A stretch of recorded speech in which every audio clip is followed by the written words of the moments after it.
चले स्टार्ट करते हैं। IS 16 पे हम बात कर रहे थे, तो वही हम वहीं से कंटिन्यू करते हैं। IS 16 पे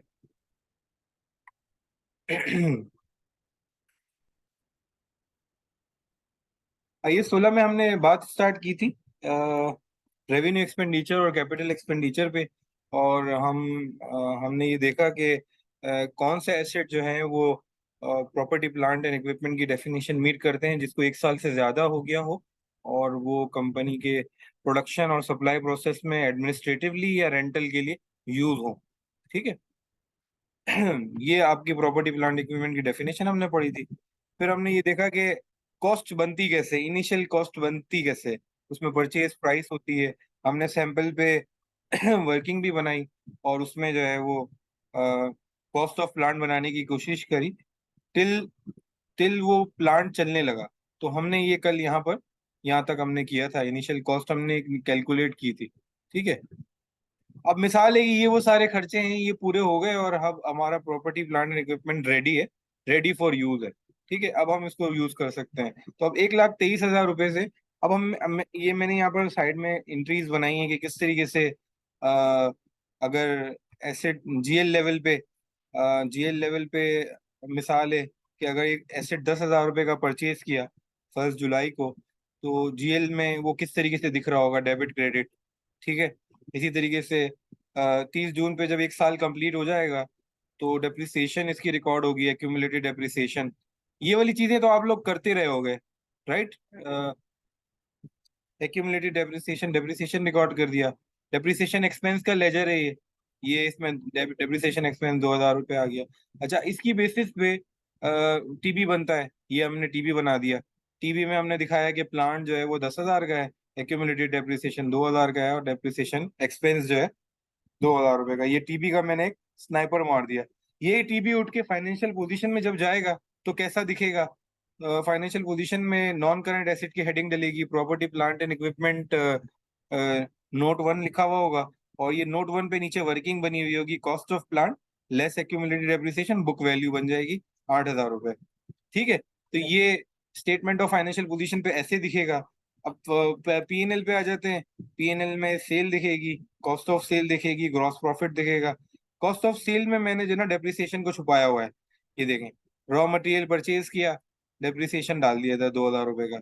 मैं सैंपल पे एक छोटा सा mini mini PNL, mini income statement, mini balance sheet, ठीक है, मिनी बैलेंस शीट बनाई। कैसे एक एंट्री को जीएल में, टीबी में, फाइनेंशियल पोजीशन में, इनकम स्टेटमेंट में इस चीजों को कैसे दिखाया जाता है। ठीक है।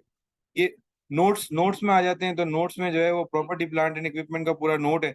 इसमें ये आप ये देख रहे हो, ये नोट बन गया, cost of plant, accumulated depreciation और बुक वैल्यू, ये नोट बन गया। ठीक है, तो ये नोट्स टू दी अकाउंट भी हमने देख लिया। और और हम जो है वो ये हमने ये बेसिक्स जो मतलब जीएल में और टीबी में, और टीबी से फाइनेंशियल स्टेटमेंट में चीजें कैसे जाती हैं, इसकी हमने एक अंडरस्टैंडिंग ले ली सरसरी। ठीक हो गया। अब हम क्या करेंगे कि ये वाली फाइल मैं आपको एक्सेल की दूंगा, और आप लोग क्या करोगे कि आ, मैंने कुछ सवाल लिखे, मुख्तलिफ किस्म के सवाल लिखे। तो इस सवाल की बेसिस पे जो है वो आप लोग जो है वो इसकी वर्किंग करना। ठीक है। यही जो पूरा टेबल है ना, जीएल का, टीबी का और फाइनेंशियल स्टेटमेंट का, हर सवाल के लिए एक ऐसी शीट बना लेना, मतलब ऐसी एक कॉपी बना लेना इसी की, मूव और क्रिएट अ कॉपी करके, और जो है ऐसी शीटें बना लेना, और हर सवाल के जवाब में जो है ना इस चीज को सवाल पढ़ना है इसको, और इसके हिसाब से फिर ये बना लेना। या प्रैक्टिस के लिए मैं खाली दिया है, ताकि आप लोगों की जो ग्रिप है इस पूरे टॉपिक पे वो स्ट्रांग हो जाए। ठीक है, क्लियर है? जाडून है ना साथ में? जाडून साथ है ना?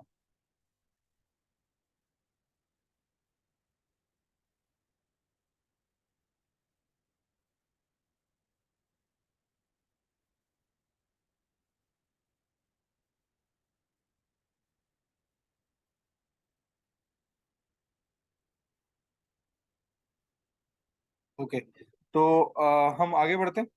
स्लाइड पे मैं जाता हूँ। स्लाइड पे जो है वो हमने ये बेसिक्स से आगे बढ़ते हैं हम।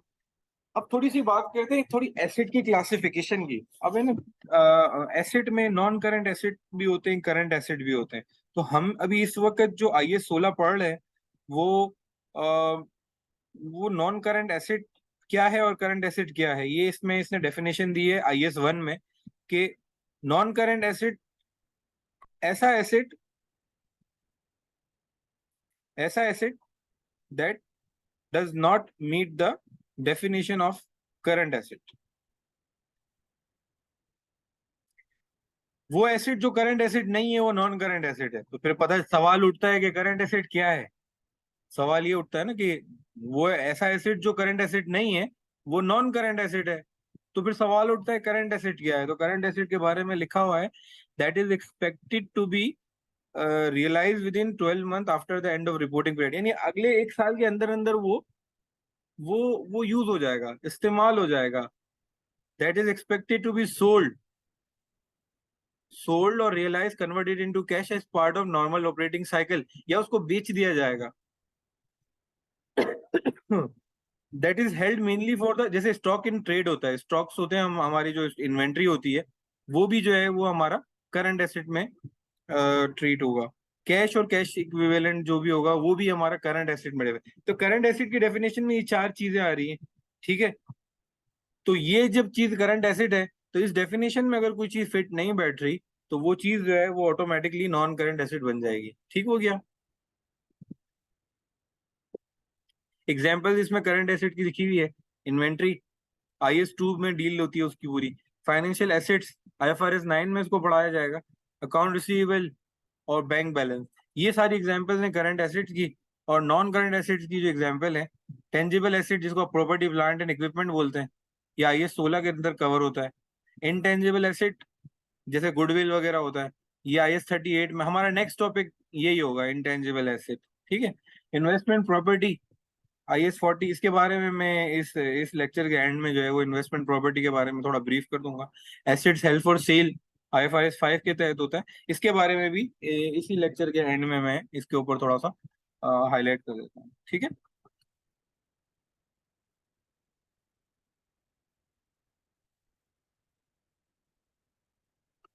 अ, यार इसका अकाउंट रिसीवेबल को लोग IFRS 9 में भी डील करते हैं, फाइनेंशियल एसेट बोल के। फाइनेंशियल एसेट ये कैश इक्विवेलेंट कहलाता है इसको। सवाल तो आपका अच्छा है कि किसी IAS में नहीं आता। तो ये मेरा ख्याल है ये IFRS 9 की कुछ डेफिनेशन हैं उसमें ये दोनों कवर हो जाते हैं ना, ये फाइनेंशियल एसेट्स कहलाते हैं। फाइनेंशियल एसेट्स कहलाते हैं जिसमें बैंक और करेंसी नोट्स और ये सारी जो चीजें होती हैं ये।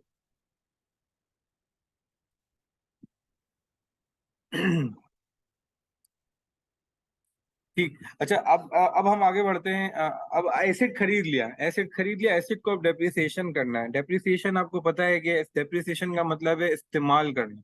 इस्तेमाल करना है तो जब एक चीज इस्तेमाल होगी तो वेयर एंड टेयर होगा। वेयर एंड टेयर होगा तो मतलब उसकी वैल्यू गिरेगी। तो अकाउंटिंग के प्रिंसिपल्स में डेप्रिसिएशन जो है वो चार तरीकों से कैलकुलेट होता है। अब चार तरीके, स्ट्रेट लाइन मेथड है, रिड्यूसिंग बैलेंस मेथड है, प्रोडक्शन यूनिट मेथड है, सम ऑफ डिजिट मेथड है। ये चार मेथड जो है हमने पहले पढ़े हुए होंगे। अभी है जो हमारे कोर्स आउटलाइन में जो है ना ये फर्स्ट लाइन लिखी हुई थी कि calculate depreciation on revalued asset and asset that the two और मोर मेजर कंपोनेंट सिग्निफिकेंट कंपोनेंट। तो हमारे जो कोर्स में जो डेप्रिसिएशन का ये जो जो हम पहले पढ़ के आए ना उसके ऊपर बात नहीं की है। उसने बात की रीवैल्यूड एसेट के ऊपर डेप्रिसिएशन कैसे कैलकुलेट। ये पुरानी डेप्रिसिएशन तो आपको कैलकुलेट करने के लिए आती है आपको। मैंने जस्ट खाली आपको एक क्विक ओवरव्यू भी देना है ताकि जो है आप लोगों के पुराने को जो जो जो कॉन्सेप्ट्स हैं वो भी क्लियर करता जाऊंगा ऐसा ऐसा। ठीक है। जाडून साथ है ना, क्योंकि उसकी आवाज आती नहीं है कि जो सुन रहे हैं नहीं सुन रहे। अच्छा अच्छा। ठीक, ठीक है। डेप्रिसिएशन उस वक्त स्टार्ट होगी जब एसेट अवेलेबल फॉर यूज हो जाएगा। अब अगर कंस्ट्रक्शन चल रही है,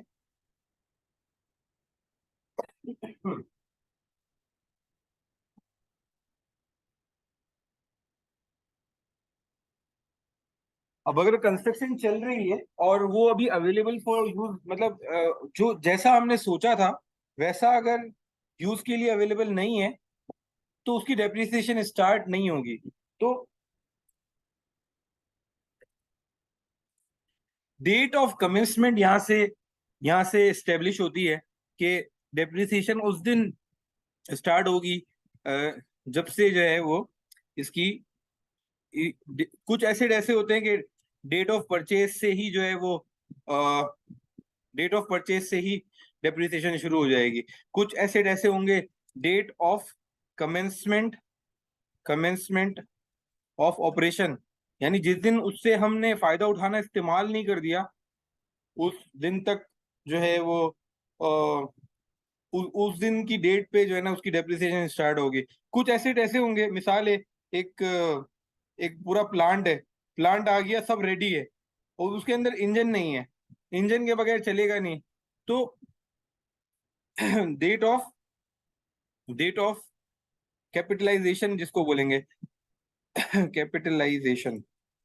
तो आपको देखना है कि एसिड क्या रेडी टू यूज है, दिन दिन पहले दिन खरीदा और उसी दिन रेडी है यूज के लिए, या उसके अंदर कुछ काम होगा उसके बाद रेडी फॉर यूज है, या उसकी इसके अंदर कोई मतलब दो चार चीजें मिलके एक चीज बनेगी और उसके बाद जो है वो उसकी कमेंसमेंट होगी।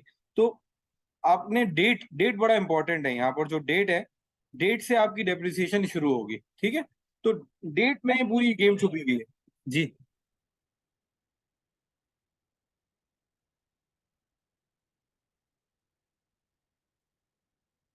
वर्क इन प्रोग्रेस भी बोल सकते हैं, बिल्कुल बिल्कुल बिल्कुल सही बोला आपने, बिल्कुल सही बोला।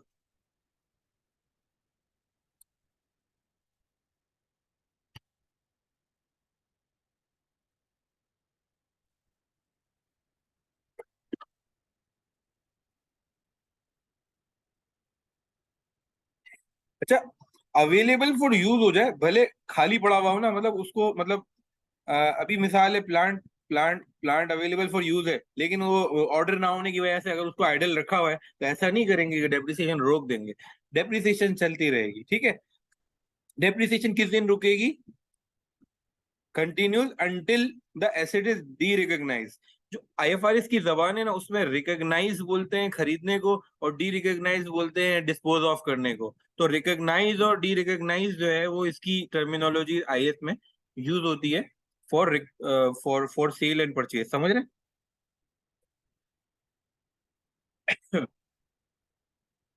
जी जी।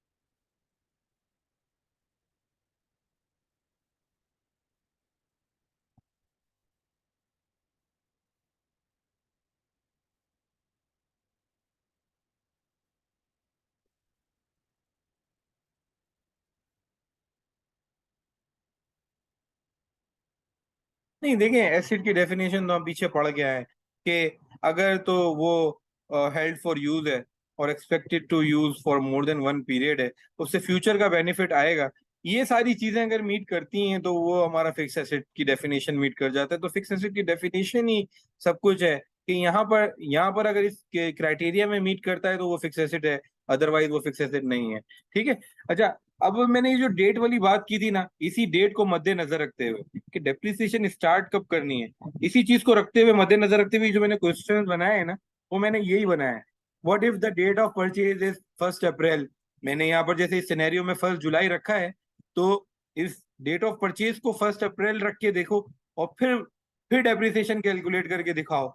ये मैंने इसमें ये जो सिनेरियोज बनाए हैं ना मैंने, वो इसीलिए बनाए ताकि जो है ना ये डेट की प्रैक्टिस हो जाए कि यार डेट डेट को यूज करके क्या डिसीजन चेंज हो जाते हैं, डेप्रिसिएशन की वर्किंग कैसे चेंज हो जाती है, समझ रहे हैं आप? ये देखें, ये इसमें मैंने दो रखे हैं रिड्यूसिंग बैलेंस में, दो रखे हैं प्रोडक्शन यूनिट मेथड पे, दो रखे हैं सम ऑफ डिजिट मेथड पे, और उन सब में मैंने कॉमन चीज रखी प्रैक्टिस के लिए है, क्योंकि डेप्रिसिएशन का जो नंबर है ना वो चेंज होगा इन सब सब सवालों के जवाब में। डेप्री प्रेजेंटेशन पे आपको है ना ग्रिप आती है कि नहीं आती, इस चीज को मैंने जो है ना इंश्योर कराना है कि आपके जहनों में जनरल लेजर टीबी और फाइनेंशियल स्टेटमेंट बिल्कुल क्लियर पिक्चर हो आपके जहनों में कि ये कैसे इसको वर्किंग बनानी, क्योंकि एग्जाम में जब सवाल आएगा वो डेट से ही शुरू होगा, पूरा टाइमलाइन बिछाना पड़ेगा आपको। अब एक टाइमलाइन पूरी डिजाइन करनी पड़ती है। टाइमलाइन टाइमलाइन कैसे डिजाइन होती है भाई? आपने जो है वो एक एक एक एक जैसे एक एक एक स्ट्रेट पट्टी खींच दी और उसमें जो है ना इवेंट्स बना दिए। ये पहला इवेंट है परचेज का, ठीक है। फिर दूसरा इवेंट है रिपोर्टिंग पीरियड आ गया, ईयर एंड आ गया, ठीक है। फिर एक टाइमलाइन पे ना इस तरीके से परचेज हो गई, मिसाल है 1 जुलाई 2, इस तरीके से टाइमलाइन आपको हम तो पेपर पे काम करते थे, अभी तो सीबी कंप्यूटर बेस्ड पेपर आ गया है। तो अगर आपके पास पेन और पेपर हो तो उस पे ना ऐसे टाइमलाइन ड्रॉ कर लेना कि यार ये 1 तारीख को है, ये 30 जून पे जो है वो हमारा 30 जून आया एक, फिर जो है वो आगे हम बड़े तो दूसरा साल आ गया 30 जून 2022 आ गया। समझ रहे हैं? इस तरीके से टाइमलाइन आपको बनानी होगी सवाल को देख के। इससे आपको है ना एक एक पूरा सीक्वेंस ऑफ इवेंट, यानी कौन सी चीज पहले हुई बाद में हुई, ये सारी चीजें आपको जो है ना टाइमिंग टाइमिंग का बड़ा गेम है इसमें, ठीक है, कि कौन सा एक्सपेंस कब हुआ। आप लोग दोनों क्लियर हैं? टाइमलाइन की जो मैं बात कर रहा हूँ ये आपको समझ आ रही है मैं क्या कह रहा हूँ?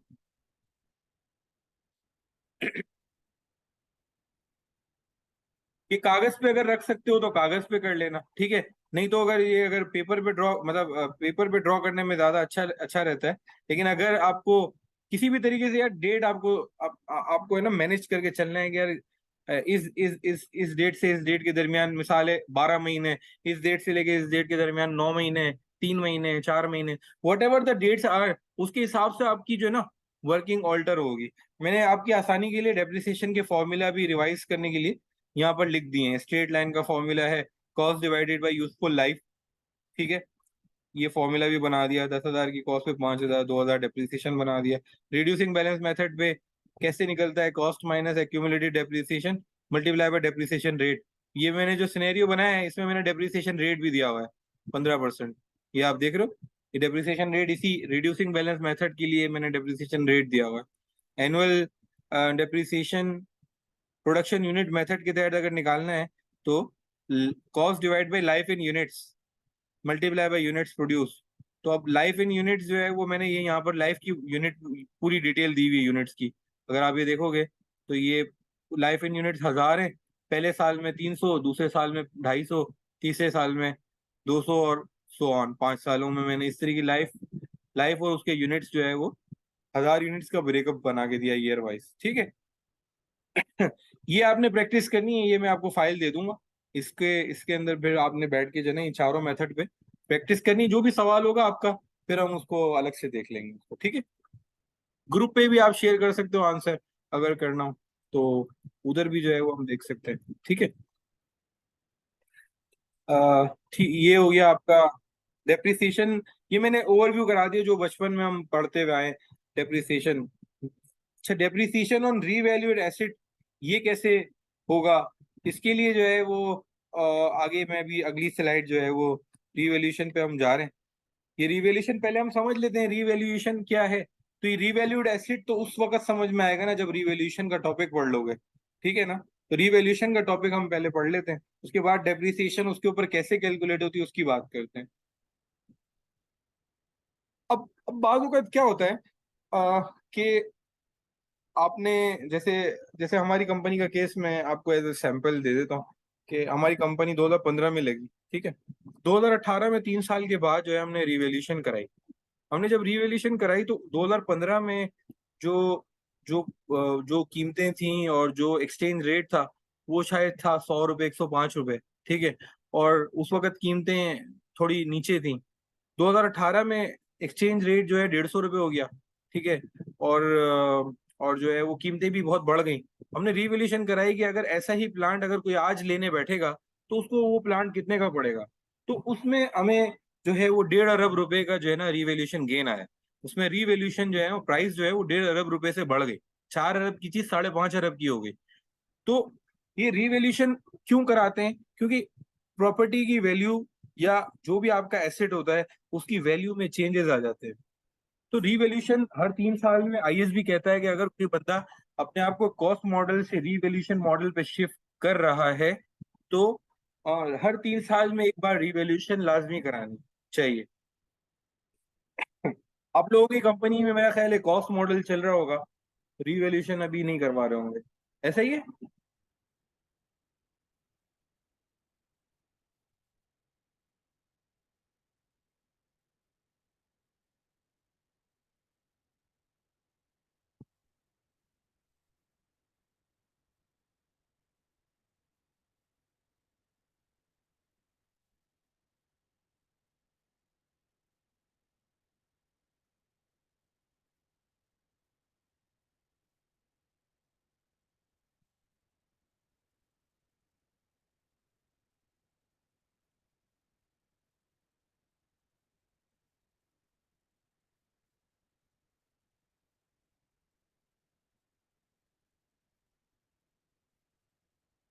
नहीं, कॉस्ट मॉडल कहलाएगा। देखो रीवैल्यूएशन जब होती है ना, उसके लिए ना आपको वैल्यूएशन एक्सपर्ट को बुलाना पड़ता है। वैल्यूएशन एक्सपर्ट आता है, आपकी चीजों को जो है वो वैल्यूएशन उसकी करता है और उसके ऊपर एक रिपोर्ट बनाता है, और वैल्यूएशन रिपोर्ट के मुताबिक जो भी वैल्यू आती है, नई वैल्यू आती है, और वो वैल्यू को जो है वो फिर इसमें अकाउंट फॉर किया जाता है।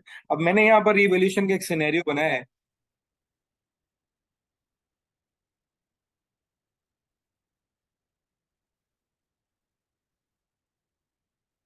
मैं वही वही वही बताने लगा हूँ कि किस तरीके से अभी वही सिनेरियो मैंने डिस्कस करा। हमने एक एसेट खरीदा 1 जुलाई 2019 को। उसकी उसकी कॉस्ट थी लाख रुपए। 2 साल के बाद जो है वो हमने उसकी रीवैल्यूएशन करवाई। तो उसकी रीवैल्यूएशन के नतीजे में पता चला कि यार ये अब वो लाख रुपए की अब 1,20,000 की हो गई है। 1,20,000 की हो गई है। जून 30 को हमने ये रिवोल्यूशन कराई 2 साल के बाद। ठीक है। तो ये अब ये 1 लाख से 1,20,000 जो ये हो गया है, इसको इसको हम कैसे इसको अकाउंट फॉर करेंगे। अभी इसमें हमने सवाल यहाँ लिखे हैं मैंने कि अभी हम खड़े हुए ईयर एंड जो 30 जून 2022 पे खड़े हुए हैं। 30 जून 2022 पे हम खड़े हुए हैं और हमें अकाउंटिंग करनी है। ये पिछले 3 सालों के बारे में हमें बताना है कि यार ये अभी हम आज आज हम कहाँ खड़े हुए हैं, ईयर एंड 30 जून पे हम कहाँ खड़े हुए हैं। उसकी जनरल एंट्रीज क्या होंगी, जीएल किस तरीके से दिखेगा, प्रेजेंटेशन फाइनेंशियल स्टेटमेंट में कैसे होगी। ये 3 सवाल हैं। इन 3 सवालों को मैं वन बाय वन एड्रेस करता हूँ। जो इसकी उसका जो कॉस्ट का जीएल है, अगर हम कॉस्ट का जीएल देखें तो इसमें कॉस्ट के जीएल में लाख रुपए लाख रुपए 1 जुलाई 2019 को आ रहा था। 30 जून को जब हमने रिवोल्यूशन कराई तो हमने 20,000 की एंट्री एंट्री डाली, और उस कॉस्ट के जीएल को, ये कॉस्ट का जीएल है, ये कॉस्ट का जीएल है, ठीक है ना। इसके अंदर मैंने रिवैल्यूएशन 20,000 रुपये डाल दिया। ठीक है। तो इसका क्रेडिट क्रेडिट फॉरवर्ड बैलेंस 30 जून पे जो है वो 1,20,000 रुपये हो गया। मैंने एंट्री मारी plan debit, revaluation surplus credit. Plan debit और रिवैल्यूएशन सरप्लस क्रेडिट, ये एंट्री हमने मार दी। ठीक है।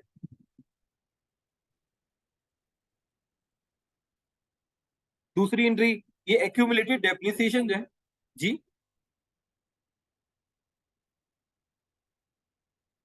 नहीं नहीं नहीं नहीं नहीं, ये मैं यहाँ दिखा देता हूँ आपको। ये ना ये यहाँ दिखता है, ऐसे दिखता है इसके अंदर।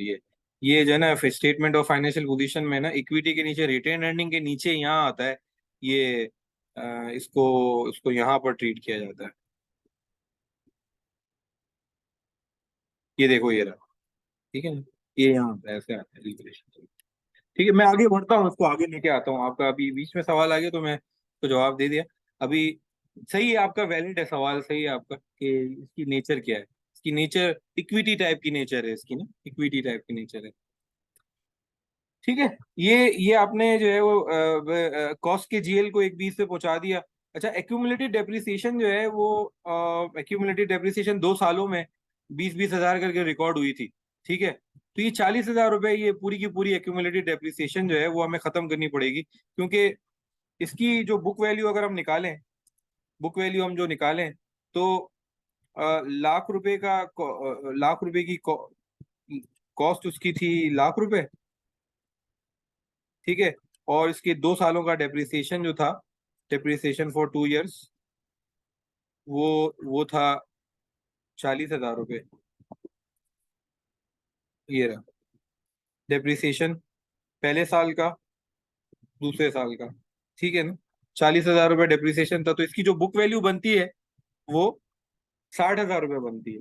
तो कंपनी की बुक्स में इस वक्त, जब जब ये रीवैल्यूएशन हो रही थी, तो कंपनी की बुक्स में ये एसेट 60,000 रुपये का दिख रहा था। उसकी जो बुक की वैल्यू थी, बुक वैल्यू जो थी वो 60,000 रुपये थी। तो हमको जो रीवैल्यूएशन गेन हुआ है वो 60,000 से 120 का हुआ है। यानी मतलब टोटल जो रीवैल्यूएशन हुआ है वो वो 60,000 रुपये का हुआ। तो इसकी दो एंट्रियां बनेगी। पहली एंट्री जो कॉस्ट का लेजर है उससे आई, और दूसरी एंट्री जो 40,000 वाली है वो एक्यूमुलेटेड डेप्रिसिएशन से एंट्री आई। तो टोटल हमारा जो रिवैल्यूएशन हो गया, वो रिवैल्यूएशन जो है वो 60,000 रुपये का रिवैल्यूएशन का जीएल में एंट्री बढ़ गई। ठीक है, दोनों एंट्रियां समझ में आ गई। एक्यूमुलेटेड डेप्रिसिएशन खत्म कर दिया जाएगा, जितना भी डेप्रिसिएशन रिकॉर्ड हुआ था उसको खत्म करके, और उसको जो है वो हम रिवैल्यूएशन सरप्लस के जीएल में शिफ्ट कर देंगे। ठीक है जी।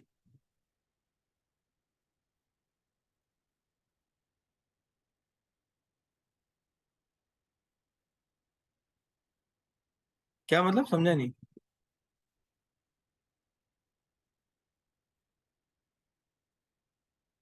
हाँ,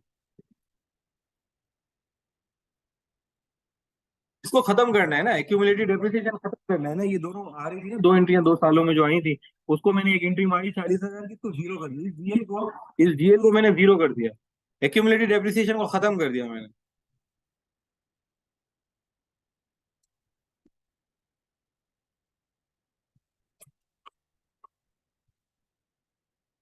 तो प्लांट के अकाउंट को अगर यूज करोगे तो यहाँ पर एंट्री आ जाएगी 40,000 रुपए की। तो 40,000 की एंट्री आ जाएगी, तो यहाँ तो वैल्यू गिर जाएगी ना, 120, 120 माइनस 40, 80 पे पहुंच जाएंगे ना।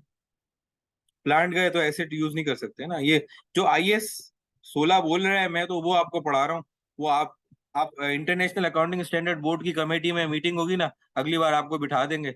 उनको बोलेंगे कि यार जो है ना, आबिद भाई का मशवरा है कि यार यहाँ पर जो है ना प्लांट, ठीक है ना, प्लांट डलवा देते हैं। क्या ख्याल है? सही, समझ गए ना।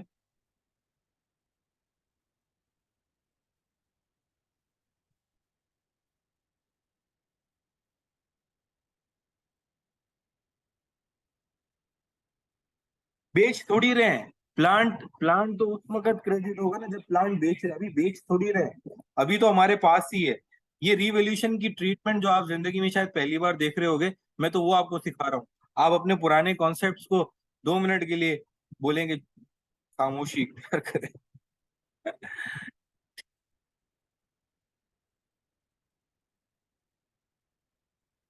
हाँ, ठीक है। तो ये फिर हमने इसको है ना, अब इसकी है ना डेप्रिसिएशन हमने रिकॉर्ड करनी है। अब इसकी डेप्रिसिएशन कैसे रिकॉर्ड होगी? अब ये 120 का हो गया है। ये जो रीवैल्यू होने के बाद जो है ना, ये 120 का हो गया है, और आगे पीछे 5 साल में से 2 साल तो इस्तेमाल हो गए, तो मैंने इसको डिवाइड बाय 3 किया है। तो अगले 3 सालों की जो डेप्रिसिएशन होगी वो ईच ईयर 40,000 रुपए की डेप्रिसिएशन होगी। ठीक है, तो मैंने ये एक डेप्रिसिएशन की एंट्री भी डाल दी, depreciation expense debit, accumulated depreciation credit. तो ये आ गया based on revised revised revised value over 3 years। ठीक है ना, ये हमने यहाँ से कैलकुलेट किया है, based on revised value over 3 years। सही है। ये देखें, ये पहले जमाने में 20-20 हजार की डिप्रिसिएशन आती थी हर साल।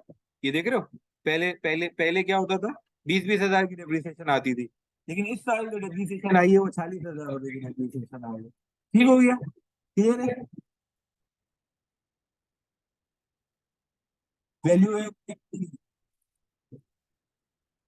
वैल्यू 120 हो गई है उसकी, और अगले 3 सालों में उसको हम डेप्रिशिएट करेंगे। उसकी लाइफ कोई फर्क नहीं आया था, लाइफ वही 5 साल की। ठीक है ना, ठीक है। एसिड हमारा 5 साल का ही था, बस उसकी वैल्यू में चेंज आ गया। यहाँ तक क्लियर है दोनों को। आखिरी एक एंट्री पड़ती है, आ, ये होता है ये होता है इंक्रीमेंटल डेप्रिसिएशन। ये होता है इंक्रीमेंटल इंक्रीमेंटल डेप्रिसिएशन,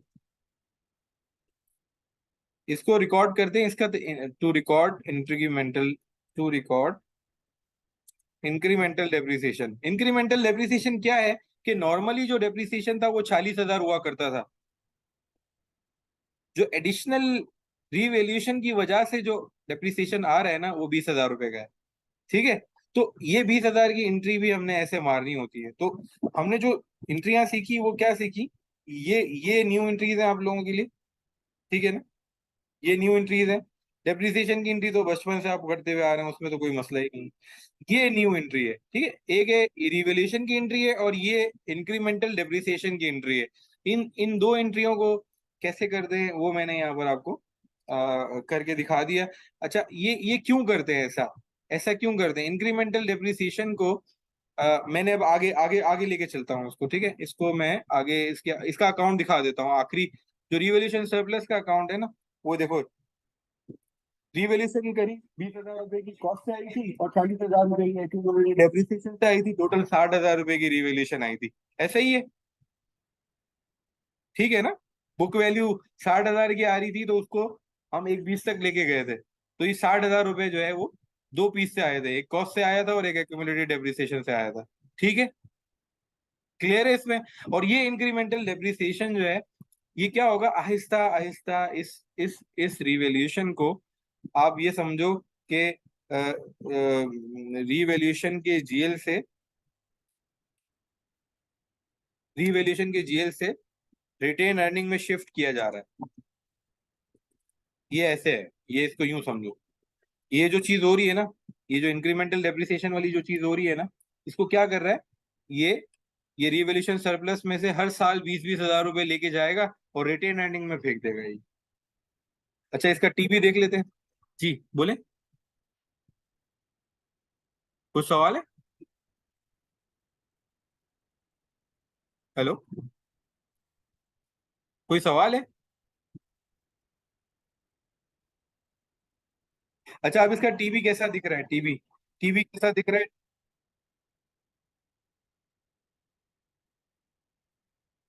जी, टीबी टीबी में जो है वो एक कैसा दिख रहा है, टीबी में प्लांट दिख रहा है एक 20 पे।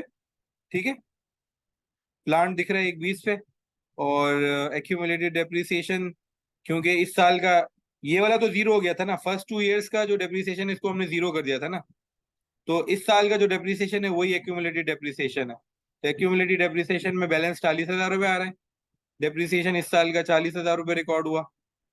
और रिवैल्यूएशन सरप्लस का जो बैलेंस है वो वो ये आप देखेंगे, रिवैल्यूएशन सरप्लस का बैलेंस 40,000 रुपये। तो टीबी में जो है वो इस तरीके से सारे जीएल्स की जो समरी है वो ये बन गई। ठीक है, ये क्लियर है, टीबी क्लियर है। अब इस टीबी को उठा के हम लेके जाएंगे फाइनेंशियल स्टेटमेंट में। ठीक है, non current asset, property plant and equipment में जो है वो ये यहाँ पर वैल्यूज बनी हुई हैं 2021 की भी और 2022 की भी। ये कैसे बनी है ये हम नोट में जाके देख लेते हैं। और रिटेन अर्निंग में और ये रिवैल्यूएशन सरप्लस में इसमें कैसे मूवमेंट हो रही है वो भी हम जाके देख लेते हैं। Non current asset working number 1 में जाते हैं और देखते हैं कि प्रॉपर्टी प्लांट एंड इक्विपमेंट की वैल्यू जो है वो 80,000 कैसे बनी। हम अगर गौर से देखें तो 2021 से शुरू करते हैं, 2021 से शुरू करते हैं और 2022 तक पहुंचते हैं। ठीक है, 2021 में हमारे पास कॉस्ट थी लाख रुपए। ठीक है, 30 जून 2020 को हमने रिवैल्यूएशन करवाई थी, एक्यूमुलेटेड डेप्रिसिएशन हमारी खत्म हो गई थी। तो ये नेट पे हमारा एक 20 का जो है वो एसेट हमारा 30 जून पे जब हमने क्लोजिंग की थी तो एक 20 पे क्लोजिंग की थी। ठीक है, अगले साल जो है वो हमने 40,000 का नया डेप्रिसिएशन किया है, 40,000 रुपए का।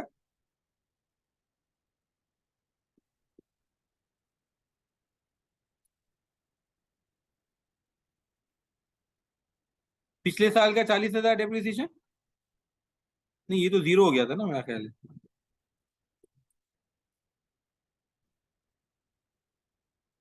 नहीं, नहीं यार, ये हमने बढ़ा दिया ना इसको।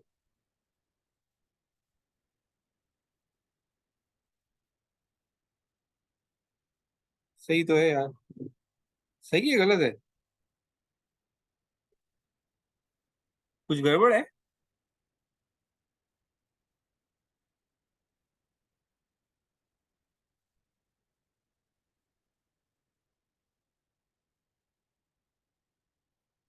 लेफ्ट साइड पे।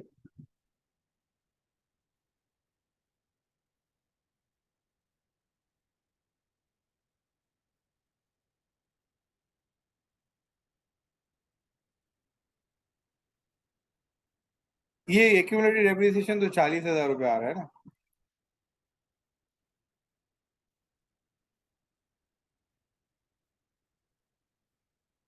अच्छा, ये 40,000 नहीं होगा ना, ये 20,000 होगा ना, ये हमने देखना था ना, ये हमने गलती करी है ना, 20,000 था। तभी तो ये गड़बड़ आ रही है, एक बार 40,000 रुपये आएगा। ओके, ठीक है, ये ऐसे आएगा। लाख रुपए की कॉस्ट थी, 20,000 का रिवोल्यूशन किया था, और जो है वो अभी जो है वो इस वक्त ये ऐसे ऐसे बन गया। ठीक है ना, 80,000 रुपये। सही है, क्लियर है। ये यहाँ से आगे मैं आपको वर्किंग दोबारा दिखा देता हूँ, ये 80,000 रुपये की वर्किंग जो है। पिछले साल एक्यूमुलेटेड डेप्रिसिएशन में जीरो कर दिया था ना, जब 30 जून जब हो रही थी, तो उसमें कुछ तो हमने एक्यूमुलेटेड डेप्रिसिएशन को सारा खत्म कर दिया था, और 20,000 रुपये का रिवोल्यूशन हमने रिकॉर्ड किया था। तो 1,20,000 रुपये की जो है वो हमारे पास ये कॉस्ट की जो लेजर में जो ये आ रही थी एंट्री, 1,20 की एंट्री आ रही थी, ऐसे ही है ना।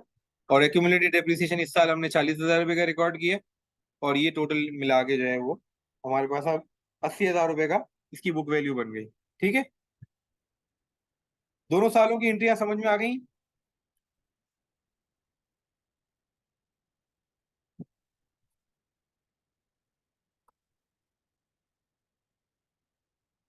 और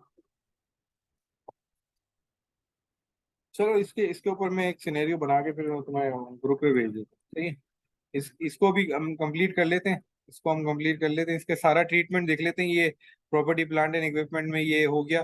दूसरी चीज, रिवैल्यूएशन सरप्लस में किस तरीके से मूवमेंट हुई है, ये देख लेते हैं। रिवैल्यूएशन के जीएल में 60,000 का बैलेंस आ रहा था। इस साल इंक्रीमेंटल डेप्रिसिएशन हुआ, तो ये बैलेंस 40,000 रुपये आ रहा है। ठीक है, ये भी क्लियर है। अब आ जाते हैं इसके ऊपर, रिटेन अर्निंग के ऊपर। रिटेन अर्निंग में क्या क्या हो रहा है। रिटेन अर्निंग में एक ओपनिंग बैलेंस 50,000 रुपये कहीं से आ रहा था। Profit for the year, profit for the year ये पीएनएल से आ रहा है, पीएनएल से आ रहा है। और 3,40,000 रुपये का ये ओपनिंग बैलेंस आ गया, ये ओपनिंग बैलेंस आ गया। इंक्रीमेंटल डेप्रिसिएशन जो है रिवैल्यूएशन के जीएल से निकलेगा, और इंक्रीमेंट रिटेन अर्निंग में जाएगा। बस खाली इक्विटी टू इक्विटी मूव होगा, मतलब statement of changes in equity में यहाँ से निकलेगा। देखो, यहाँ से निकलेगा, और ये यहाँ आ जाएगा, रिटेन अर्निंग बढ़ जाएगी। ठीक है, ये इंक्रीमेंटल डेप्रिसिएशन जो है रिवैल्यूएशन सरप्लस के जेल से निकल के और रिटेन अर्निंग का पार्ट बन जाएगा। ठीक है, ये जो आखिरी एंट्री हमने मारी थी ना, ये वाली ये इसकी वजह से हो रहा है। ठीक है,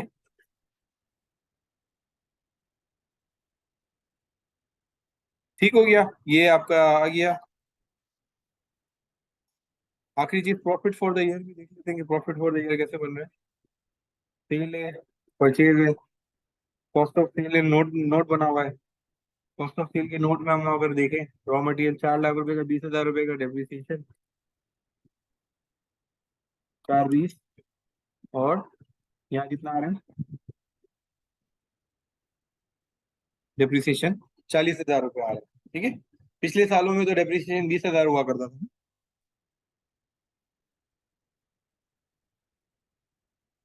नहीं, कंपैरेटिव आपको जो है ना, मैं जो भी बात करता था ना, ये कंपैरेटिव पीरियड आपको है ना, ये दोनों चीजों को जो है ना वो बनाना आना चाहिए। क्योंकि अभी मैं एक सवाल आपको देखा, इसका ना, ये आखिरी में पेज, लास्ट पेज पे जो है ना वो मैंने प्रैक्टिस क्वेश्चन रखा है। ये आया है, क्वेश्चन नंबर 3 है इसका ना, 9 नंबर का, 9 नंबर का पेपर है, पेपर में आया है ये ना। बिल्कुल यही पूरी प्रॉपर्टी प्लांट एंड इक्विपमेंट का जो भी हमने अभी यहाँ पढ़ा है ना, तो वो पूरा इसने समझ लो कि सवाल बना दिए। और यही वो डेट की टेक्निक्स हैं, और यही डेट को मद्देनजर रखते हुए फैसले करने हैं कि ये जो मैं टाइमलाइन की बातें कर रहा था आपसे। तो अब जब आप ये वाला सवाल पढ़ोगे ना, ये वाली फाइल भी मैं आपको भेज दूंगा, तो इसको इसको पढ़ के जो है ना वो अटेम्प्ट करना। अटेम्प्ट करेंगे, इसका इसका आंसर पास पेपर वेबसाइट पे मौजूद है आंसर। फिर हम उसको साथ भी मिलके देख लेंगे, इसको इसका जो आंसर है। तो वो आप लोग ये प्रैक्टिस के लिए जो चीज दे रहा हूँ ना मैं आपको, ये लाजमी आप लोगों ने करनी है। ठीक है ना, ताकि आप लोगों के जो कॉन्सेप्ट्स हैं वो क्लियर क्लियर हो जाए आपके। ठीक है, ये मेरा जो ये सिनेरियो है, रीवैल्यूएशन का पूरा टॉपिक जो है मेरा यहाँ पर कंप्लीट होता है। ठीक है। रीवैल्यूएशन में हम जो समराइज कर देते हैं दोबारा, इसमें हमने क्या देखा?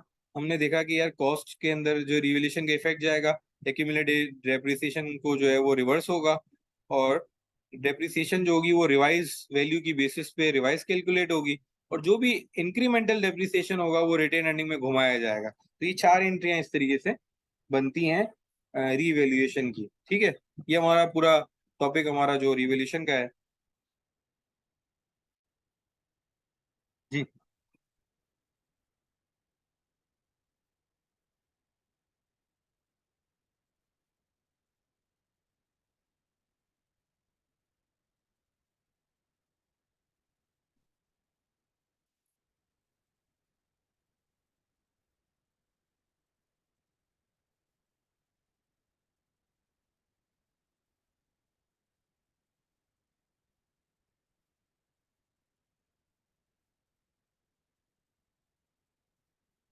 हाँ, देखिए ये अगर है ना, अब इधर आपके सवाल में से भी दो सवाल निकलते हैं कि क्या क्या पहले कभी रिवॉल्यूशन हुई थी या फर्स्ट टाइम रिवॉल्यूशन हो रही है। फर्स्ट टाइम रिवॉल्यूशन हो रही है और वैल्यू गिर गई है, तो इसको बोलते हैं इम्पेयरमेंट हो गई। क्या बोलते हैं? इम्पेयरमेंट हो गई, वैल्यू गिर गई, इम्पेयरमेंट हो गई। ठीक है। अगर फर्स्ट टाइम की ही रिवैल्यूएशन में वैल्यू गिर गई है तो उसको फिर इम्पेयरमेंट बोलते हैं। क्या बोलते हैं?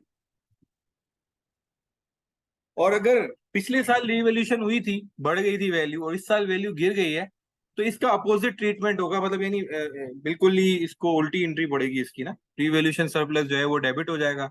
अगर मिसाल वैल्यू गिर गई है तो रिवैल्यूएशन सरप्लस का जो जीएल है उसमें उल्टी एंट्री पड़ेगी। जैसी अभी हमने एंट्री मारी ना, उसकी बिल्कुल उल्टी एंट्री पड़ जाएगी। समझ आ? सिनेरियो, ये वाला सिनेरियो बिल्कुल, आपका सवाल बिल्कुल वैलिड है। और बहुत आपका दिमाग बिल्कुल चलना शुरू हो गया है कि आपको जो है सिनेरियोज जो है वो क्वेश्चंस की शक्ल में आ रहे हैं।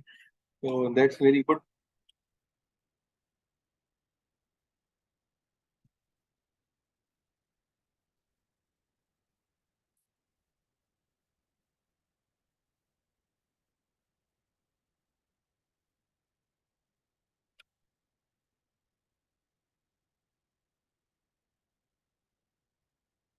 तो उसको रीवैल्यू करके किया होगा, रीवैल्यू करके, और उसको फिर आपने जो है ना उसको कंपनी में कन्वर्ट किया होगा। ये इसको बोलते हैं फेयर वैल्यू एडजस्टमेंट। इसको बोलते हैं फेयर वैल्यू एडजस्टमेंट। ये भी एक तरीके की रीवैल्यूएशन है।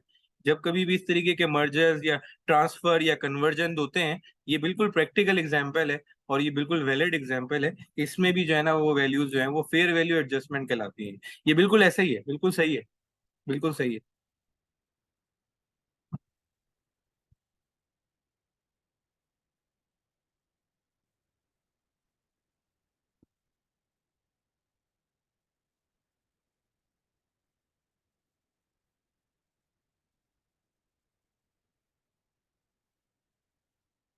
वैल्यूएशन करवा लो, वैल्यूएशन करवा लो। सही, ये वही चीज है, वही बातें सारी जो मैंने अभी रिवैल्यूएशन वाली की हैं। तो ये प्रैक्टिकली भी आप लोगों ने देखा हुआ है। इसका मतलब है अरसलान जाडूर ने देखा हुआ है। आबिद, आपकी नजर से शायद अभी ये वाला सिनेरियो नहीं गुजरा।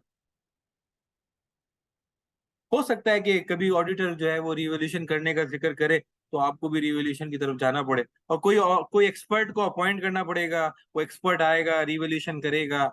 और अगर आपके पास कोई बड़ी प्रॉपर्टी है तो रिवॉल्यूशन करवाई जा सकती है आपकी कंपनी में भी। आप आगे सजेस्ट कर सकते हैं कि जो है वो अगर हम रिवॉल्यूशन की तरफ जाएं, फिर वो मैनेजमेंट का डिसीजन होगा कि वो क्या करना है क्या नहीं करना है। ठीक है ना? रिवॉल्यूशन थोड़ा कॉम्प्लिकेटेड अकाउंटिंग है, आपने भी देखा है। रिवॉल्यूशन जो है ना वो कॉम्प्लिकेटेड है तो।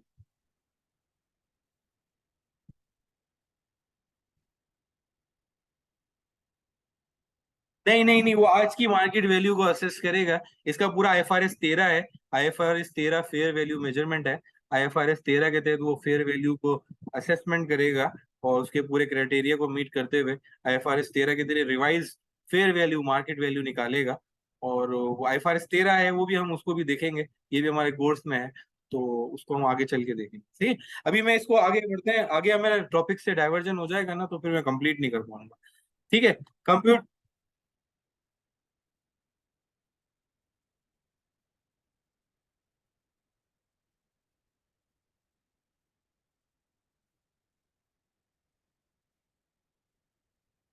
Impairment, impairment.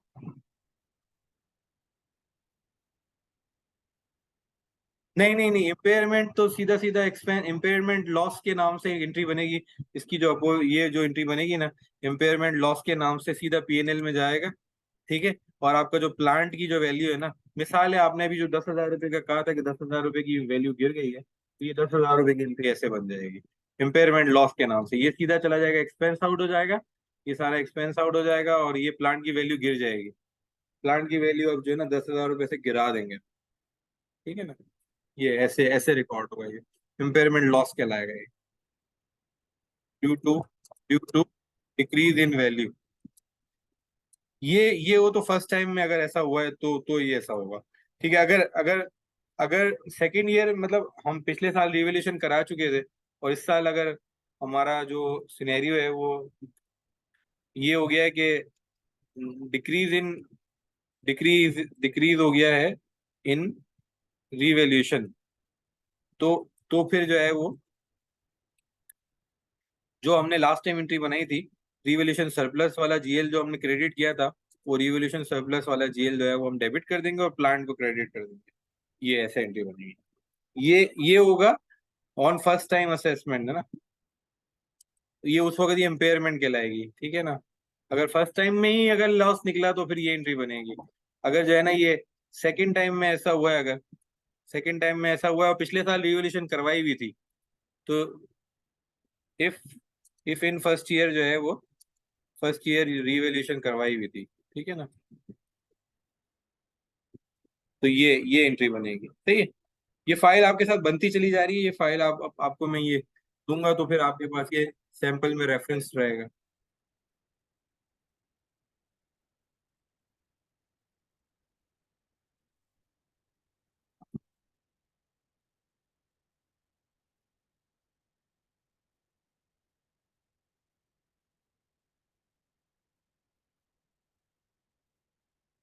हाँ, ये है ना, ये देखें, ये डेप्रिसिएशन रिवाइज हो जाएगा ना, ये वैल्यू फिर रिवाइज हो जाएगी। ये रिवाइज वैल्यू की बेसिस पे फिर से रिवाइज हो जाएगा ये वाली एंट्री तो नहीं है ना। देखें, ये एक्यूमुलेटेड डेप्रिसिएशन का जो हमने रिवर्सल किया था, वो एक सेपरेट स्टोरी थी ना। वो तो हम फर्स्ट टाइम में जो है ना एक्यूमुलेटेड वो खत्म करना चाह रहे थे। हम चाह रहे थे एक्यूमुलेटेड जीरो हो जाए, ये तो उसके लिए थी। अब तो यहाँ पर वैल्यू, यहाँ से सिर्फ वैल्यू गिरानी है और डेप्रिसिएशन को रिवाइज करना है। दो काम करना है, डेप्रिसिएशन को रिवाइज करना है on the revise value. Depreciation revise हो जाएगी ऑन द रिवाइज वैल्यू। ठीक हो गया। आगे बढ़े हैं। देखिए, मैं हमारे कोर्स में है compute the impact on financial statement. Financial statement पे जो भी इम्पैक्ट था वो मैंने भी अभी दिखाया आपको। जब कभी भी अंडर रिवैल्यूएशन मॉडल में अगर जाएगा, तो वो उसको हम कैसे उसका इम्पैक्ट, इम्पैक्ट कहाँ कहाँ आता है फाइनेंशियल स्टेटमेंट में? तीन जगह आता है। एक प्रॉपर्टी प्लांट एंड इक्विपमेंट में आता है, दूसरा रिवैल्यूएशन सरप्लस के नाम से जीएल बनेगा उसमें आता है, और तीसरा पीएनएल में इंक्रीमेंटल डेप्रिसिएशन जाएगा। ये तीन इम्पैक्ट जाएंगे, और statement of changes in equity में भी मूवमेंट दिखेगी। एक जगह से निकलेगा दूसरी जगह जाएगा। चार चार चार आपने देखा इम्पैक्ट, इम्पैक्ट की जब बात करता है तो चार इम्पैक्ट हमने आपको दिखा दिए। ठीक हो गया। आगे बढ़े। आईएस 16 बोलता है दो मॉडल, या तो कॉस्ट मॉडल पे चलाओ या फिर रिवैल्यूएशन मॉडल पे चलाओ। ठीक है। ये देखो, यहाँ पर भी इम्पेयरमेंट का जिक्र आ रहा है ना, देख रहे हो। The asset is carried at revalued amount, being its fair value at the date of revaluation less subsequent depreciation and impairment, if any, provided that the fair value can be measured reliably. Second year में हो सकता है जैसे आपके वाला case हुआ था ना, कि उसमें वैल्यू गिर गई, तो ये यहाँ पर ये वाली चीज आ सकती है। ठीक है ना। अच्छा, रिवैल्यूएशन मॉडल में should be carried out regularly. Should be carried regularly में जो जो रेगुलरली में ना, साल नहीं लिखे हुए, लेकिन बेस्ट प्रैक्टिस जो ऑडिटर कहते हैं, बोलते हैं एटलीस्ट 3 साल में एक बार रीवैल्यूएशन करवानी चाहिए।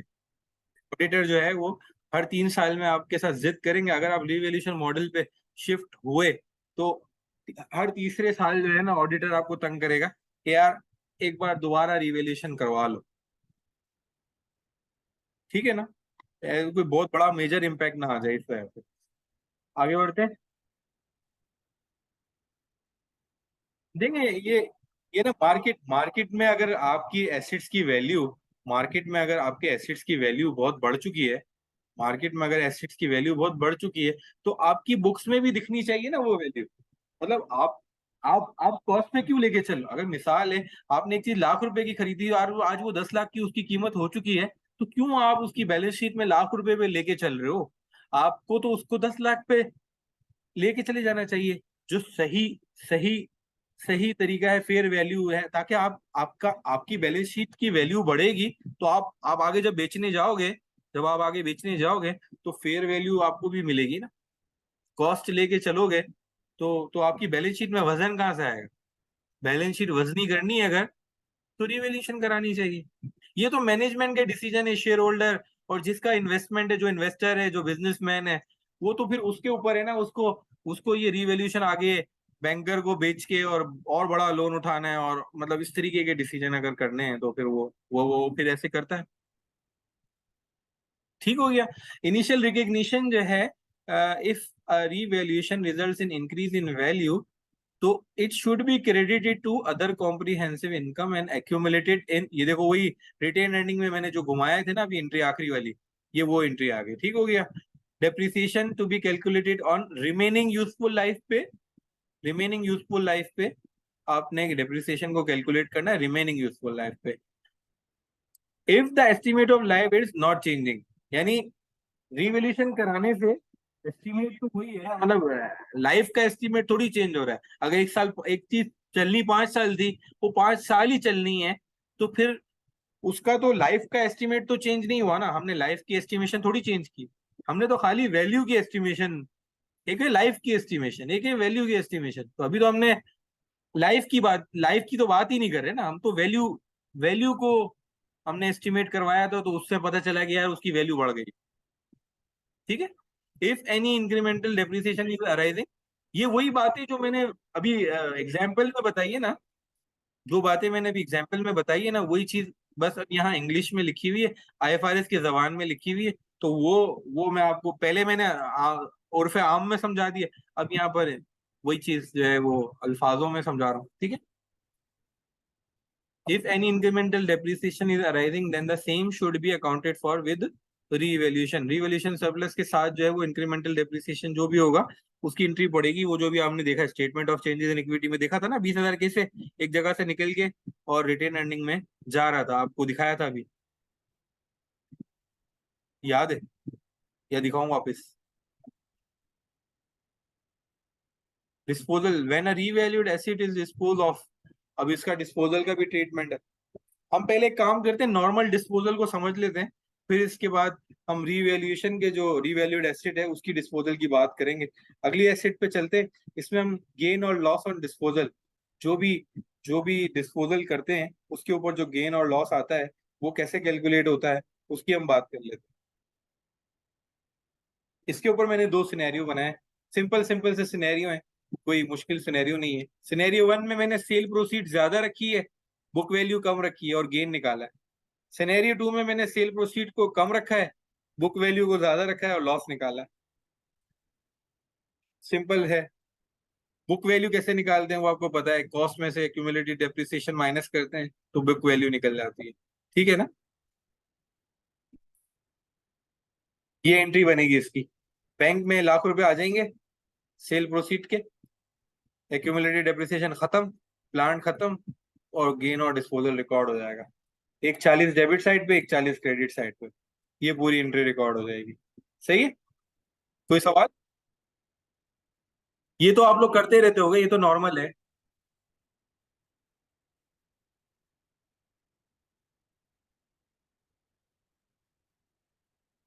गेन गेन क्रेडिट साइड पे है ना, ये रहा क्रेडिट पे आ तो रहा है। इनकम है ना, इनकम है ना, इनकम तो हमेशा क्रेडिट पे आती है ना। ठीक है। लॉस डेबिट हो गई है यहाँ पर, लॉस आ रहा है। ठीक है। ये मैंने ये बैंक में लाख रुपए गिरा दिए, एक्यूमुलेटेड डेप्रिसिएशन 10,000 रुपए, गेन 10,000 रुपए, प्लांट एक 20 का। ये देख रहे हो, ये सेकंड सिनेरियो का ये मिसाल है, मैंने लाख रुपए की वैल्यू रखी, बुक वैल्यू को मैंने थोड़ा सा बढ़ा दिया, उसमें थोड़ा लॉस कर दिया मैंने, ठीक है। ये सिनेरियो बस बनाना था, खाली समझाने के लिए कि ये अगर बुक वैल्यू ज्यादा है तो लॉस है, बुक वैल्यू कम है तो गेन है। ये नॉर्मल डिस्पोजल है। ये हमारे कोर्स की आउटलाइन में ये वाला जुमला लिखा हुआ था कि अकाउंट फॉर गेन और loss on the disposal of revalued asset. अब वही वाली बात है ना, ये रीवैल्यूएशन के पीछे पड़ा हुआ है। डेप्रिसिएशन के अंदर भी इसने बोला कि रीवैल्यूड एसेट की डेप्रिसिएशन बताओ, वो मैंने बता दी इंक्रीमेंटल डेप्रिसिएशन की शक्ल में, वो बता दिया मैंने आपको, ठीक है। अब बोलता है कि यहाँ पर मैंने जो आखिरी छोड़ दिया था लाइन, ये वाली लाइन छोड़ दी थी। ये वाली लाइन मैंने इसलिए छोड़ी थी कि ये आगे चल के जो है ना, ये अकाउंट फॉर गेन और loss on the disposal of revalue asset, ये अगला जुमला यही बोल रहा है, ठीक है ना। अच्छा, इसको उसको थोड़ा पढ़ लेते हैं। An asset should be removed from financial statement on disposal और when it is drawn from use and no future economic benefit are expected from its disposal. बिल्कुल, ये वाली बात क्या लिखी हुई है, ये वाली बात क्या लिखी हुई है कि यार ये फुल्ली राइट ऑफ हो गया है, मतलब 100% डेप्रिशिएट हो गया है, समझ रहे हो। जीरो वैल्यू, अब इसका कोई फायदा नहीं है, रखा हुआ है, इसका कोई कोई काम का नहीं है ये।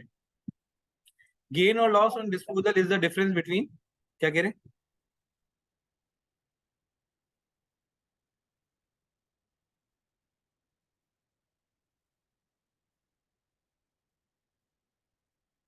हाँ, सैलवेज वैल्यू को मैंने अभी जीरो लेके चला हूँ मैं ना, अपने अपने तमाम सिनेरियोज में मैंने सैलवेज वैल्यू मैंने बिल्कुल जीरो रखा हुआ है।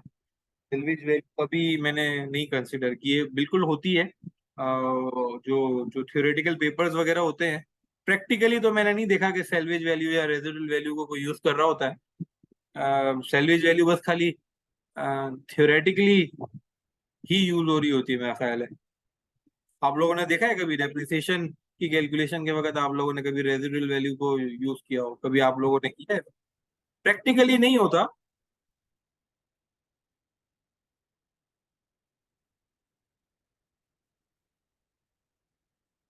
अच्छा अच्छा, ठीक। ओके, 50 रियाल, ओके, सही हो गया, डन हो गया। तो ये बिल्कुल सही है आपकी बात कि सैलवेज वैल्यू को बिल्कुल कंसिडर करते हैं। मैंने अपने तमाम सिनेरियोज में ना सैलवेज वैल्यू को अज्यूम किया कि वो जीरो है। आप आपके केस में अगर सैलवेज वैल्यू है या एग्जाम के क्वेश्चन पेपर में सैलवेज वैल्यू आ रही है तो वो हमको रखनी पड़ेगी,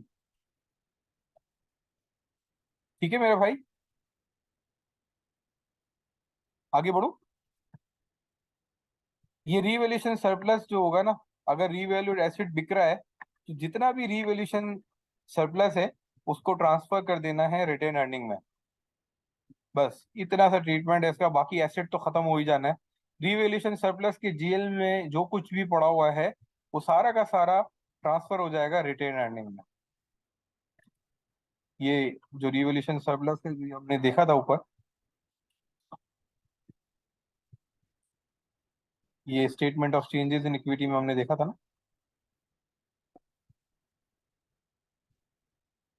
statement of changes in equity में जो हमने यहाँ देखा था ना, कि जितना भी रिवॉल्यूशन सरप्लस है, अगर मिसाल है इसी दिन बेच रहे हैं, इसी दिन बेच रहे हैं, तो ये पूरा का पूरा 40,000 उठ के ये यहाँ पर आके जो है ना, यहाँ पर एक लाइन क्रिएट हो जाएगी, asset sold out, pre valued asset sold out करके जो है ना यहाँ पर एक लाइन क्रिएट हो जाएगी। और ये पूरा का पूरा 40,000 जो है ना इस जगह पे ऐड हो जाएगा, ठीक है। डिस्पोजल डिस्पोजल समझ में आ गया रिवॉल्यूशन का। हेलो।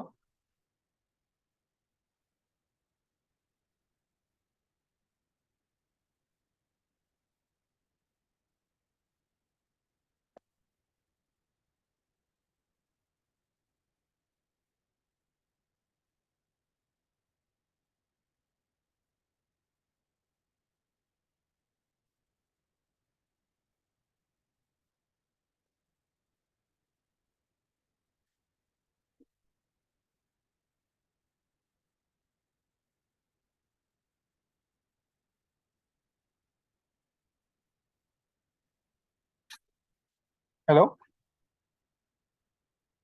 हेलो। रिवैल्यूएशन समझ में आ गया आप लोगों को?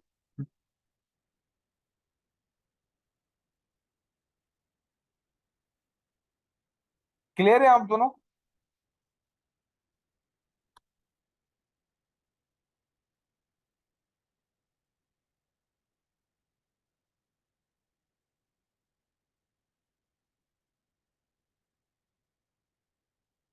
अच्छा, अगर डिस्पोजल होगा रीवैल्यूड एसेट, तो यहाँ लिखा हुआ है revaluation surplus to be transfer to retain earning. सारा का सारा रीवैल्यूएशन उठा के जो है ना रिटेन अर्निंग में ले जाना।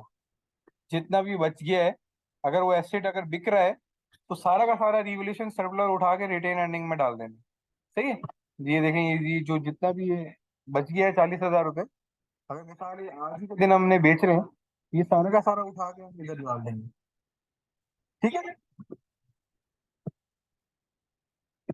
हेलो? आगे बढ़े?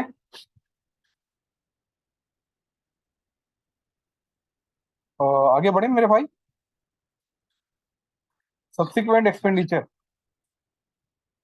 अच्छा, हमने अब तक जो देखा वो देखा कि एसेट को हमने खरीदा, उसको डेप्रिशिएट किया, उसको रीवैल्यू किया और बेच भी दिया। ठीक है? अब एक थोड़ा अलग सा सिनेरियो है सब्सिक्वेंट एक्सपेंडिचर।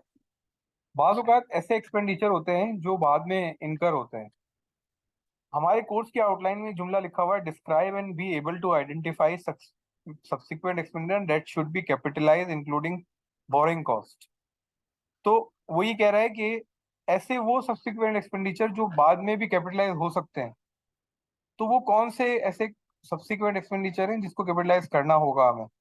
तो इसके ऊपर मिसालें यहाँ पर दी हुई हैं। Further cost are frequently incurred in connection with an asset after the acquisition या कंस्ट्रक्शन। कंस्ट्रक्शन या एक्विजिशन के बाद जो है मजीद खर्चे होते हैं।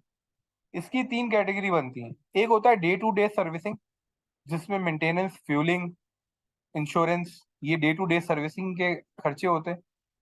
फिर कुछ होते हैं रिप्लेसमेंट ऑफ पार्ट्स, पुराना पार्ट निकल के नया पार्ट लगता है, तो उसकी अकाउंटिंग कैसे होती है कि पुराने पार्ट को बेचा जाता है, उसकी डिस्पोजल की एंट्री बनाई जाती है पुराने पार्ट की, और नए पार्ट की एंट्री बनाई जाती है। आप समझ रहे? रिप्लेसमेंट ऑफ पार्ट्स को कैसे हैंडल करते हैं। फिर फिर कुछ होती है मेजर इंस्पेक्शन। अब मैंने एक मेजर इंस्पेक्शन का एक है ना एक सिनेरियो यहाँ पर मैंने यहाँ लिखा है। एक एक कंपनी है, जो जो कि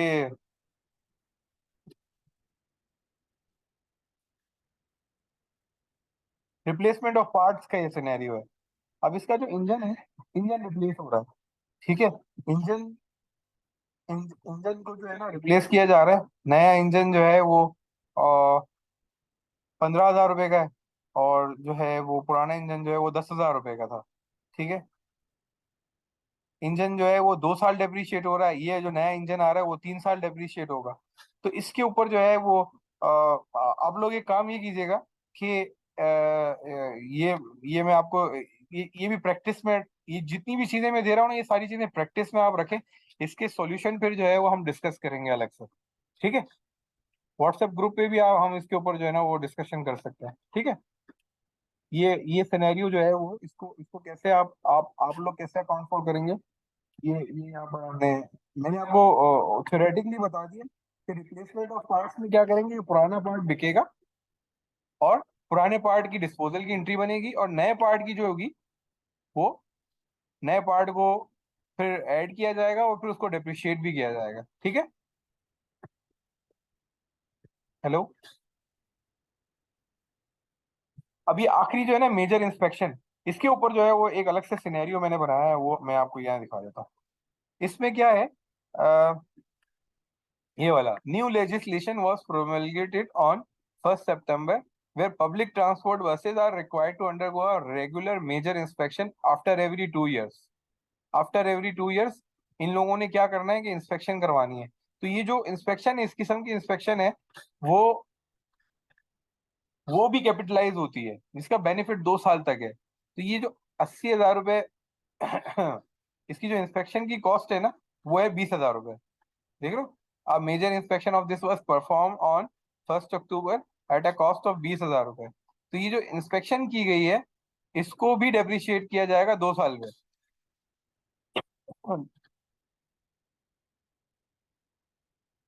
वैसे एक्सपेंस आउट होना चाहिए, लेकिन इसका बेनिफिट 2 साल तक रहेगा, क्योंकि 2 साल रहेगा ना, तो अब उसमें वही वाली बात आ जाएगी कि any benefit that is for more then a period, उसका 1 साल से ज्यादा का बेनिफिट है, और ये कंपलसरी लॉ में आ गया है। इस ये सिनेरियो में अगर आप देखो तो पब्लिक ट्रांसपोर्ट को बाय लॉ इंस्पेक्शन करानी है हर 2 साल, तो ये इंस्पेक्शन कराने के जो खर्चा है उसको भी कैपिटलाइज करवाया जा रहा है। तो ये कैपिटलाइजेशन की जो सब्सिक्वेंट एक्सपेंडिचर की जो बात लिखी हुई है ना हमारे कोर्स में, वो इसीलिए लिखी हुई है कि ये सब्सिक्वेंट एक्सपेंडिचर में एक तो होता है मेजर इंस्पेक्शन और एक होता है रिप्लेसमेंट ऑफ पार्ट्स। ऐसी चीजें जो है ना वो कैपिटलाइज की जाती हैं। इंजन की ओवरऑलिंग वगैरह कराने से अगर लाइफ इंप्रूव होती है ना तो कैपिटलाइज होगा। ये भी एक सिनेरियो है, इंजन की ओवरऑलिंग कराना। अगर उससे कोई लाइफ में कोई इंप्रूवमेंट नहीं आती, बस खाली नॉर्मल ओवरऑलिंग है, जैसे आप बाइक की ट्यूनिंग कराते हैं, तो ये वो वैसे ही है सेम, तो ये भी एक्सपेंस आउट हो जाएगा, ये कैपिटलाइज नहीं होगा। हाँ, अगर लाइफ 15 साल की लाइफ जो है वो 20 साल हो जाती है इस ओवरऑलिंग कराने से, तो फिर ये 2,000 रुपये भी कैपिटलाइज हो जाएगा। आप समझ रहे हैं? ये डिफरेंशिएशन समझ रहे हैं कि सब्सिक्वेंट कॉस्ट की जो ये 3 किस्म की कॉस्ट है, कौन सी कैपिटलाइज करनी है, कौन सी कैपिटलाइज नहीं करनी।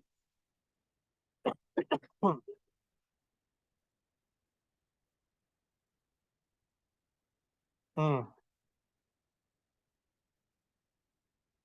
रेनोवेशन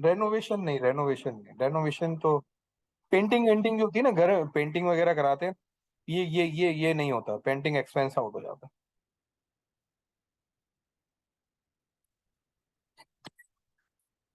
हाँ।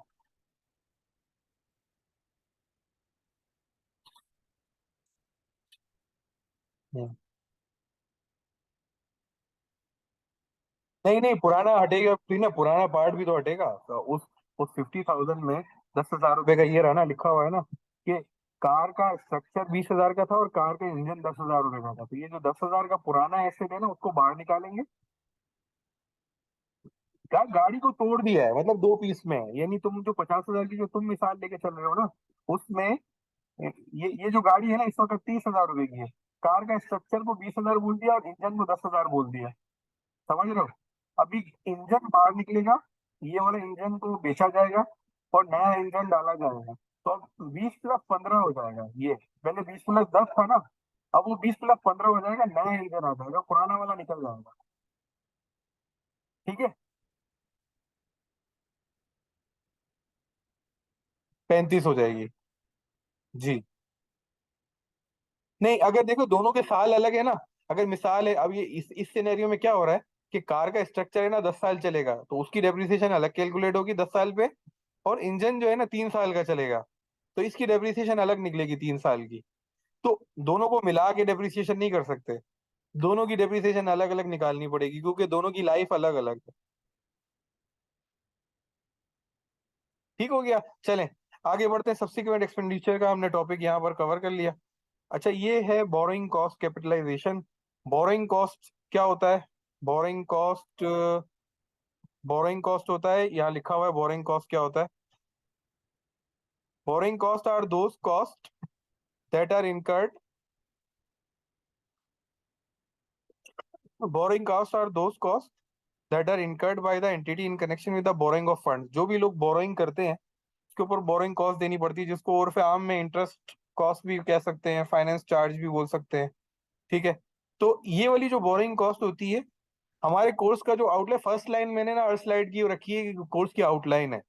कोर्स की आउटलाइन में क्या लिखा हुआ है? Identify precondition for the capitalisation of borrowing cost. तो ऐसी कौन सी बोरोइंग कॉस्ट होती है जिसको कैपिटलाइज करना है, उसकी क्या कंडीशन होती है, ये हमारे कोर्स का हिस्सा है। ठीक है। IS 23 है ना, बोरोइंग कॉस्ट से डील करता है IS 23। ये बोलता है कैपिटलाइज करेंगे बोरोइंग कॉस्ट को that were incurred on qualifying asset. सवाल उठता है व्हाट इज क्वालिफाइंग एसेट, सवाल उठता है व्हाट इज क्वालिफाइंग एसेट।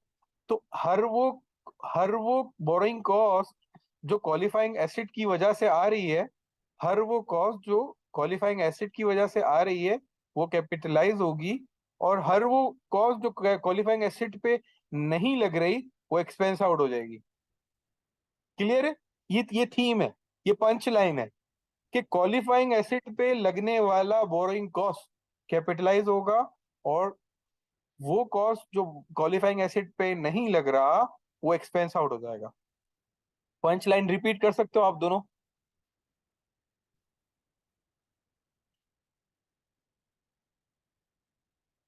नहीं नहीं, इंग्लिश में पढ़ना नहीं है, आप अपने थीम थीम बताओ, अपने अल्फाजों में जो है वो क्या लिखा हुआ है, इंग्लिश नहीं पढ़नी।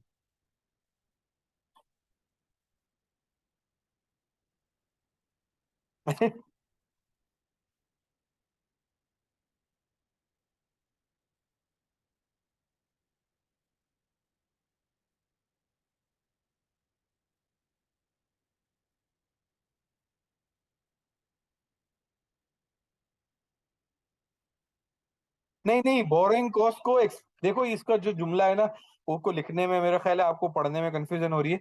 बोरोइंग कॉस्ट या तो कैपिटलाइज होगी, या बोरोइंग कॉस्ट या तो एक्सपेंस आउट हो जाएगी। दो सिनेरियो। बोरोइंग कॉस्ट या तो कैपिटलाइज होगी, बोरोइंग कॉस्ट या तो एक्सपेंस आउट होगी। कब कैपिटलाइज होगी? जब वो क्वालिफाइंग एसेट पे लगेगी। कब एक्सपेंस होगी? जब वो क्वालिफाइंग एसेट पे नहीं लगेगी, बस। जाडून, आप बताओ मुझे उर्दू में वन लाइनर पंच लाइन बताओ। हाँ भाई, तुमने उसको टोपी ट्रांसफर की थी।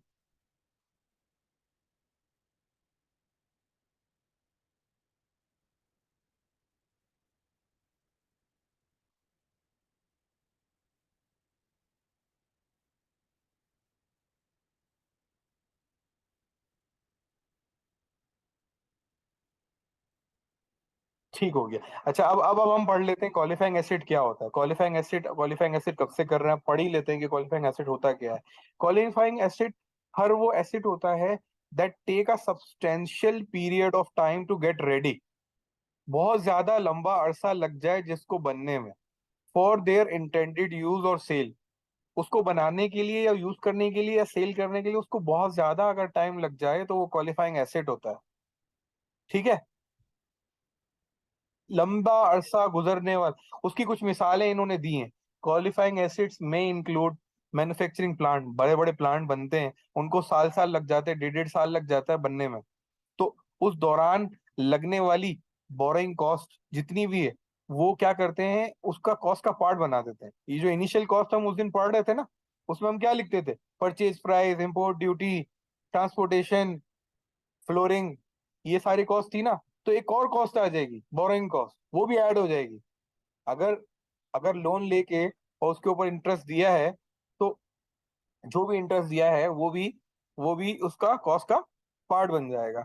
ठीक हो गया? समझ आ गई ये बात आप लोगों को? ये- नहीं, क्वालिफाइंग एसिड है कि नहीं है, सवाल आएगा, क्वालिफाइंग एसिड है कि नहीं है। क्वालिफाइंग एसिड की डेफिनेशन मीट कर रहा है तो IS-23 की डेफिनेशन मीट कर रहा है। IS-23 बोलता है क्वालिफाइंग एसिड, बोले वो एसिड है सब्सटेंशियल पीरियड ऑफ टाइम लग गया उसको बनने में। ये बड़े बड़े जो जहाज होते हैं, ये जो एरोप्लेन बनता है, इनको बनाने में तकरीबन जो है वो साल लग जाता है।